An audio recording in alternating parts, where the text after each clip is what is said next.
When I, 36 male, was in college, I dated Margot. She transferred to a different university in our sophomore year, causing our breakup. It was amicable, but given our different paths, we lost touch. I've been married to my wife Kathy for 10 years. We have 3 children, a tween boy, a pre-tween girl, and a toddler girl. Last year, I got a friend request on Facebook from Margot. Shortly after accepting, she messaged me and asked if we could talk on the phone. I found it weird, but something told me to do it. So I called her and she told me she had a teen daughter, Paige. I was in shock and almost didn't believe her at first. She begged me to at least take a DNA test. After speaking with Kathy, I agreed. It turns out it's true. I have a teen daughter who's lived just an hour from me her entire life. Margot says she didn't tell me as she thought she could be a mother alone. But now Paige was older and wanted to know me. I agreed to start a relationship with her. At first, things went pretty well. We did a lot of stuff one-on-one as well as some things with my wife and other children. Initially, Paige wanted to spend a lot of time just with us, which made sense as we had much catching up to do. I see Paige at least once a week. She usually comes down to stay with us every other weekend, and I'll go up to see her on the weekends in between, just me, not the rest of the family. While I love my time with Paige, I also must balance time with my other kids, something she doesn't seem to understand. I'll invite Paige to join family things and she'll turn it down. Or she'll find out I'm doing something with one of the other kids and want to come along or ask me to cancel the plans to spend time with her. The biggest incident came this past weekend. My son had a basketball game. Paige asked if I could come hang out with her. I explained why I couldn't but said she was more than welcome. She got irritated and said no. I offered to come up the following day. She asked why I couldn't just blow off the basketball game. I told her that it was important to her brother. She said I had more time with them and they could do without me for a few years. I told her that was not going to happen. I said I loved her. I want to spend time with her, but I also have other kids to consider. She's always welcome to join our activities that aren't special one-on-one days, and I'll always make sure I spend one-on-one time. She said she never asked for little siblings, and while I sympathized, I said they exist and I have to balance everyone. I said if she doesn't want to hang out with the other kids and my wife, that's fine, but expecting me to blow them off isn't reasonable. Now she's very upset with me. I have offered therapy. She refuses. I've asked if there's anything my wife or other kids did. She says no, she just doesn't want to share me. She still claims that I should put her above her siblings. I can't do that. Am I the idiot? Not the idiot. She never asked for siblings, but you never asked to have a daughter hidden from you for so many years. Though that's not her fault, but her mother's. You've shown a lot of care and compassion, but you are correct that you have to balance everyone. You were correct to tell her that you aren't going to dump your family for her, and I agree with you that she could use some therapy. I agree OP is not the idiot here, but I don't think the daughter is either. She's a victim too. There is one idiot and villain in this story, Margot. I actually don't understand how, as a society, we even normalize hiding a child from a father to the point where it's even considered an option for a woman, in any case other than those that involve fleeing domestic dangers. At the very least, Margot should be a social pariah for what she's done, and a part of me even thinks this should be a felony crime. Given the few details here, I think it's unfair to make such assumptions about Margot. OP, I think it's time you communicate more with Margot on effectively managing a newly blended family and establishing boundaries. Well, Margot told him she didn't tell him because she thought she could do it without him, which means she chose to hide it from him. And apparently she didn't tell her daughter that, did she? More importantly, why was Margot so happy to let OP back in after 16 years? I have to wonder if Margot told OP now because college is coming up in a few years and she wants him to pay for it. I don't think Margot is telling the whole story. Until Margot fesses up, no one will know. Either way, the daughter needs help and is told the truth by her mother. I, 53 male, love to cook. There will be days when I slave away in the kitchen all day to make a big meal, and I'll do it happily. My wife, 50, can cook when I'm not around, but honestly I can't think of any time when she's made anything because I always want to do it, and that's fine by me as long as I feel appreciated for it. I have a 24-year-old son, Eric. My wife has a daughter, 19, Liz, from previous marriages, and we have a teen son, David. Eric lives with us for now to save money while he works but still pays rent. He will eat anything with the exception of hating blue cheese. David likes pretty much everything but is allergic to eggs. I can work around these constraints pretty easily when I cook. Liz is a different story. She's always been picky with the foods she dislikes, but it has gotten way worse. She went to college for a semester and then dropped out, so now she's living at home. And while she was away, she developed some terrible pickiness. She has stints of being a vegan, vegetarian, grain-free, pasta-free, oil-free, etc., but isn't consistent about it. I try to help her meet her needs, but on any given day she has something new to complain about with the food I want to cook. Sometimes she and I would debate for hours about what to make, with me basically saying, "Tell me what you want for dinner that will work for you and I will cook it, so long as it meets the other kids' restrictions," and she's so unhelpful with this. 2 nights ago I cooked a dish Liz told me looked good in a book. We all sat down for dinner and everybody loved it except Liz. She complained that she didn't realize there were peanuts in the recipe, which are so unhealthy for us, so she doesn't think she can eat it. Could I make her something else? I was fed up and told her, "No, you can eat this or you will eat nothing. I'm done having to deal with your pickiness and criticism of my cooking. I will no longer be taking any of your feedback on what you want for dinner and cooking what everybody else wants. You can either eat that or cook yourself something else." She started crying and said that I take the other kids' restrictions on what to eat, so why can't I do the same for her? I reminded her that Eric only dislikes a single thing that I don't care for either, so there's no risk of it popping into a dish. And if David has eggs, he'll probably die, so it's not the same as her vetoing every single thing I want to make. My wife took her side and said that I was being too sensitive and mean because Liz is not my real daughter and I'm showing favoritism. This is BS, by the way. I told my wife that she can cook Liz meals if she wants to, as if, but I'm not going out of my way to meet her needs. Am I the idiot? Not the idiot, because dietary restrictions are not the same as preferences. Eric couldn't eat certain foods and Liz wouldn't. You cooked something of her choice and her response was, "I changed my mind, I don't like it, cook me something else." Not even a thank you. Liz is an idiot for being entitled. Your wife is an idiot for enabling this behavior and throwing the favoritism card.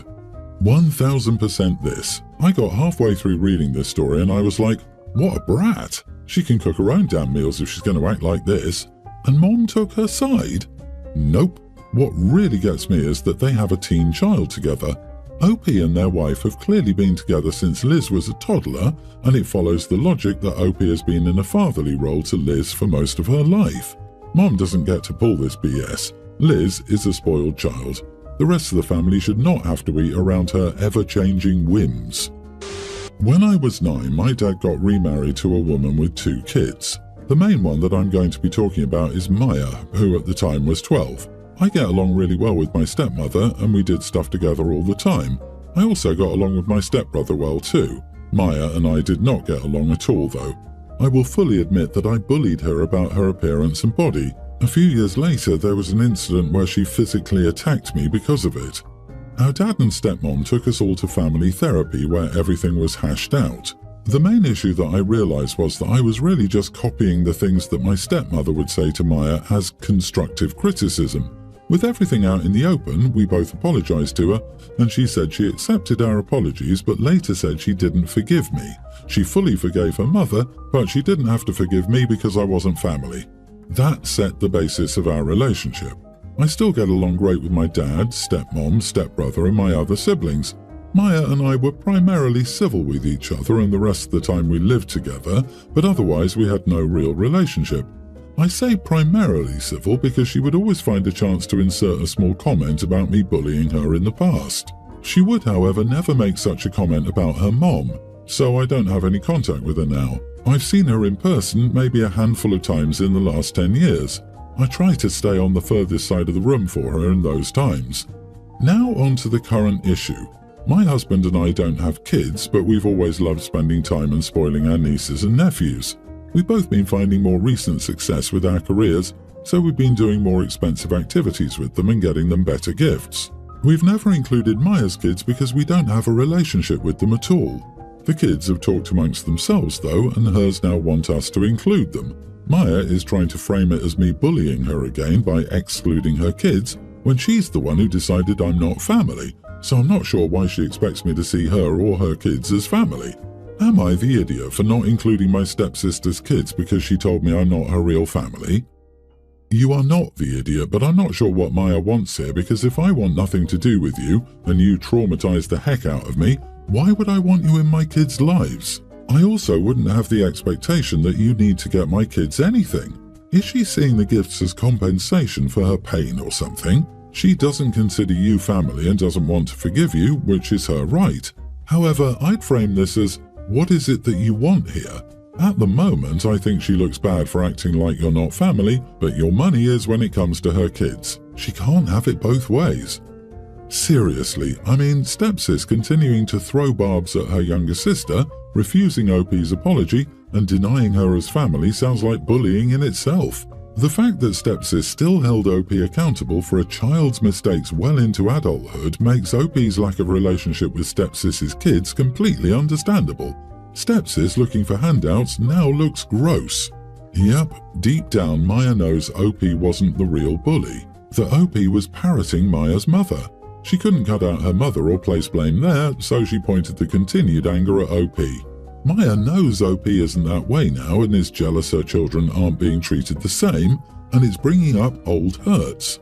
Unfortunately, she still can't accept OP wasn't 100% the bad guy when they were kids and needs to continue to be the wronged party in their story. Anywho, OP, call her bluff and say you'll allow for a more emotional connection before you take her kids anywhere, and ask when she'll host you and your husband for dinner. Be very clear that unless and until you see her doing the heavy lifting of repairing the relationship between you, you will stick with the established status quo that she is not close family. I, 40 male, almost cheated on my wife, 41, due to a dead bedroom. I went on a business trip out of state and met a woman at a bar. We started chatting and felt the spark. We exchanged numbers and flirty texts, and she invited me over to her house. I was planning to go, but I didn't. I just went outside, got hammered, and slept it off. A week ago, my wife went through my phone and discovered those texts. I confessed and told her what happened. She didn't believe that I didn't cheat. She called me a cheater, which, yes, technically I am more of a semi-cheater. Last week was her ignoring me. The day before yesterday, she asked for a divorce, and I agreed without any resistance. Our marriage should have ended the moment our intimate life went to crap. I wasted years on the marriage, which was destined to doom anyway. She was the only woman I didn't think of leaving. She was special to me. That's why I married her, and the thought of leaving her never crossed my mind. It made me give a dead-end relationship more time than it deserved. So I told her that I also think it's time we end this sham that we called a marriage. I'm also somewhat glad all this happened. Otherwise, I would have sleepwalked through my life in a marriage that made me miserable. I also feel lucky that I didn't sleep with the woman on my work trip. Even when I look back, I can't believe I made the right decision not to go through with it. I don't even know why I stopped. It was pure luck. My wife took my acceptance of her proposal of divorce as a sign that I cheated. She accused me of wanting to run back to my witch and abandon our children. She didn't believe me before, so I was in no mood to correct her. I will not be abandoning our kids. I did decide to apologize to that woman. I apologized for ghosting her and gave the excuse that I was intoxicated and fell asleep, which is true. She replied with, "No worries," and a gif of a dog drinking champagne, which was very nice of her to do. I don't think I'll ever meet her again, so I don't think she needs to know more. I think maybe I'll tell her about it after the divorce. My wife demanded to see my phone and I gave it to her. She saw the text of me apologizing and her reply and got mad at me. She said I was scheming with that woman to gaslight her into thinking that I didn't cheat. She's accused me of gaslighting her for stupid things before, but this time it would have made sense if it was true. I said to her that she doesn't have to believe me to divorce me, quite the opposite, which made her madder. I don't even know how to get through to my wife. I would have left the house if I didn't have kids, but I can't do that for now. Am I wrong for agreeing to a divorce? What exactly are you asking? If you're an idiot for getting a divorce? No, it's your life, you're in charge. Are you an idiot for thinking your wife should be happy about getting a divorce? Yes, she's an adult and she can have her own feelings. You told her you almost cheated and she had a reaction. What did you expect to happen? Stop texting some random woman. She doesn't need to be included in your drama. Stop handing your wife your phone. That's ridiculously unkind and selfish behavior. She also doesn't need to be included in your nonsense. You are the idiot. If you're so willing to walk away from a bad relationship, then do it. Stop playing games. Relax, dude. I think Buddy just needed to vent. This all started a week ago. It's not as though he's dragging his feet. Also, his wife keeps asking to see his phone and he's complying. How does this make him crappy? Sometimes people grow out of love. I'm not going to blame the guy for no longer fighting for something he doesn't believe in anymore. You are not the idiot. Your marriage is over. The incident was just the final straw in a long, drawn-out dead marriage. You need to divorce her, and both of you need to move on. Call a lawyer and follow their advice on how to proceed. The most important thing now is your kids. Think of them. Make sure they know you love them, and this has nothing to do with them. My girlfriend, 25, and I, 27 male, were together for about 9 months. I thought things were going great until about a month ago when, out of the blue, she told me we needed to break up. I was super confused and asked why she said that. She told me that I wasn't attentive enough and that she deserved better. I was confused, angry, and hurt all at the same time. I thought I was paying her the right amount of attention, but obviously she didn't think so. I would have fought for our relationship and paid more attention, but when she said she could do better, that riled me up. I cut all contact with her. I'm talking about unfollowing and blocking her on all accounts, deleting her contact information from all my devices, and deleting our texts. It was to the point that even if I wanted to contact her, I couldn't unless I drove to her place. I spent the month in pain, and I'll admit I cried a few times. Her words that she could do better haunted me. Last night there was a knock on my door, and when I opened it, there she was. She tried asking me how I was doing, but I cut her off and asked her what she wanted. She said I failed her test and was expecting me to pay more attention to her, not go no contact. She also said I need to do better since she's taking me back. I closed the door in her face and she spent the next 10 minutes begging me to talk. She and her friends texted me the entire night saying that it's normal for women to test their men and that I'm overreacting. They said that they usually start with small tests, but my ex jumped the gun and went for the big test because she saw us together for a long time and wanted to ensure I was the one. I never answered any of them and blocked every number that texted me. Am I overreacting? She's only the second serious girlfriend I've had. Congratulations, you passed the test. You dodged the bullet. You are not the idiot. It's not normal to test your boyfriend. Sane women won't do that. What she did was incredibly immature, manipulative, toxic, and if we can be honest, stupid. Cut off contact. If she does get her claws into you, tell her your primary relationship is with yourself and you can't disrespect yourself by allowing her back into your life.